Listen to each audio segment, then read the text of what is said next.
the identity politics obsessed left has officially become a meme. So this just in, Canada's Prime Minister Justin Trudeau is a liar, a hypocrite, a white supremacist, and a terrorist. That, according to Black Lives Matter Toronto. Seriously, you have to see this one for yourself. What did Justin Trudeau say? He said he wanted to accept everyone who's not allowed into the U.S. border to Canada. Don't cheer, do not cheer, because we know what exactly that is.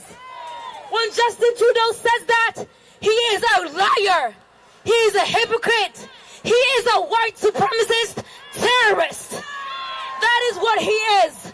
Do not be fooled by this liberal bullshit. Do not be fooled. Okay, so that was filmed this past Saturday in Toronto, where thousands gathered in front of the American consulate to protest President Donald J. Trump's so-called Muslim so-called ban.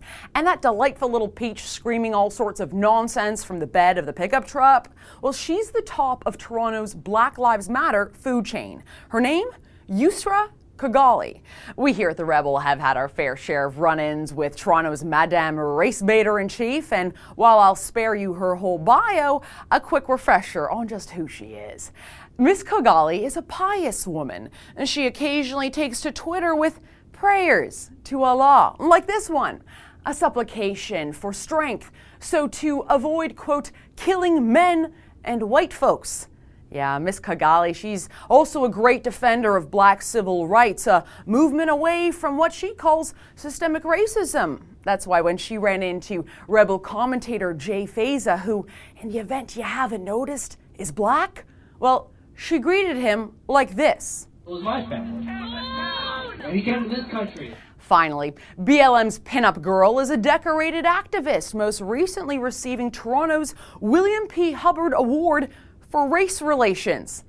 Let that sink in.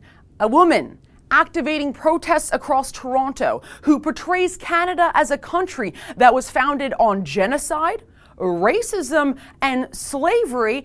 We won't tell her about the Underground Railroad and how American slaves actually became free by coming to Canada. Yeah, a woman who implies that those policies of genocide, racism, and slavery are still in some way being implemented by the current federal government. That woman just got awarded for her work in race relations. It's actually pretty amazing.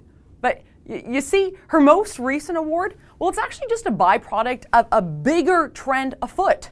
Politicians, community organizers, the media, they've all bended like reeds to BLM's inane claims and demands. And now, well, it's beginning to backfire. Now, BLM's racist hatred and false worldview is beginning to turn on the left. And they're not going to spare anyone, not even our precious PM. And while I'll agree with Ms. Kigali when she warns people not to, quote, believe liberal BS, and I agree that our Prime Minister can be a hypocrite, that is, a trust fund socialist, but so many of her other claims appear to be downright lies. So much of it is fiction.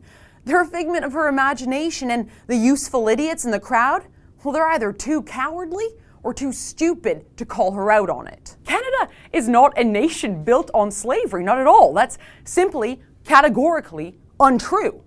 And Prime Minister Justin Trudeau is not a white supremacist. In fact, if anything, the inverse is actually true. If anything, our Prime Minister is a visible minority supremacist, obsessed with using opportunities like unnecessary cabinet shuffles to virtue signal about how race and ethnicity and gender are more important than merit. Justin Trudeau's administration has gone above and beyond when it comes to protesting things like Islamophobia, the very thing that Ms. Kigali was so upset about this weekend. In fact, Trudeau's administration said that they will do the exact opposite of President Trump declaring an open-door policy for immigrants and refugees. Recently, a Trudeau MP put forward an anti-free speech motion so to bring the country one step closer to instituting Islamic blasphemy laws. Trudeau has even reflected on just how lucky he is to have been born a white, straight male. Like it or not, we're in a society where I was given power and a voice that I did nothing to earn, that I did nothing to deserve, other than ended up being born luckier unfairly than everyone else. Prime Minister Justin Trudeau has literally done everything in his power to appease members of the identity politics obsessed left. But that's the thing. You can't please these snowflakes. There's always another way in which they find themselves offended or oppressed, and when there's nothing left, hell, they'll just make something up, invent a genocide, or rewrite our country's history.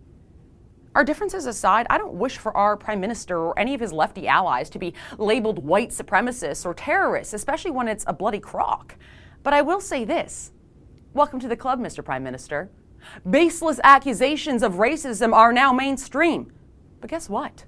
You, Justin Trudeau, the political establishment, the mainstream media, academia, and so many figures in our popular culture, you are to blame.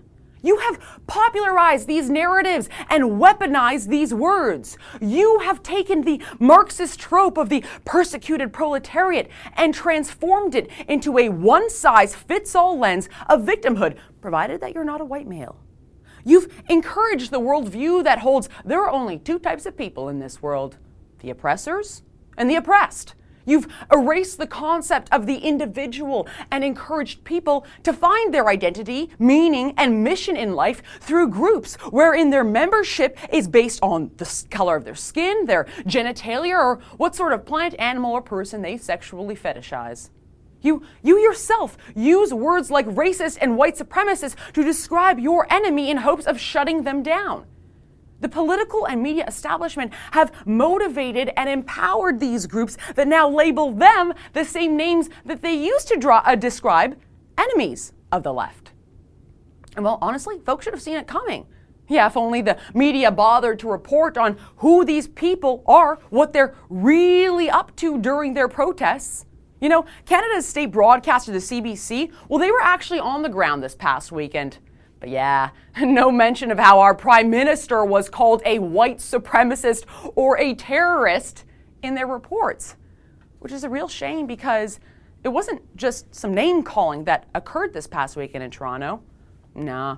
Syed Hussain, who represents an organization called No One Is Illegal Toronto, well, he took it one step further. Watch as Hussain disavows of lefty Obama and lefty Trudeau, but encourages protesters to, quote, celebrate barbaric cultural practices and to become enemies of liberalism. This glowing way of life is liberalism. And this way of life comes in all colors. It comes in the red, the blue, and the orange of your political parties. It comes in many flavors. It comes in the caustic bile of Trump. And it comes in the saccharine sweetness of Trudeau, who defends Muslims, but will arm the bombing of Yemen. Who defends Muslims, but will scrape to the likes of Barrick Gold and will not clean the 5-decade-long mercury poisoning in Grassy. So listen, whether they drop bombs on us like Obama, whether they ban us like Trump, or whether they hug a few of us like Trudeau, to them we are enemies. On one side is the border wall, on the other side is the enemy. On one side is the prison, and inside the prison, the enemy. On one side, the police, and underneath the police, the enemy. On one side is the deportation judge, and in front of him, the enemy. On one side, the slave ship, and inside it, the enemy. On one side, the drone pilot, and on his screen, the enemy. On one side, that murderer, and in front of him, 6 men in prayer, the enemy. So today I say to you, become the enemy. Become the enemies that they have nightmares about. Let us gather in the tens, the thousands, the 100,000s to form organizations and movements. Movements that will assert power and reshape our society. In millions, we need to rewrite history. We cannot respond to Trudeau's symbolic tweet with a symbolic protest. We must wrest out the guns from those that wish his death. We must break down the borders that keep out migrants and refugees. We must tear down the prisons and the detention centers. We must seize the farms and the factories. We must become the enemies so that in this city everyone can live with food, shelter, dignity. We must become the enemies that sow terror in their hearts so that laws like C-51 shrivel away.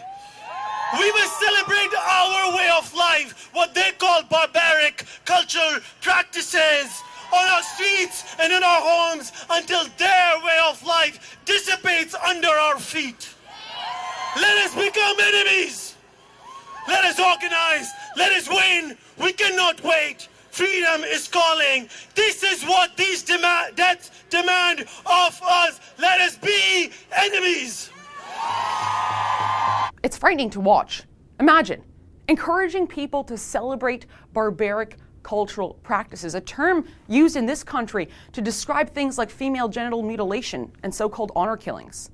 Well, if those are the sorts of things that you celebrate, Mr. Husan, then I am happy to be on the side of that which you condemn, which is, in this case, apparently small L liberalism. And you see, that's really the crux of all of this.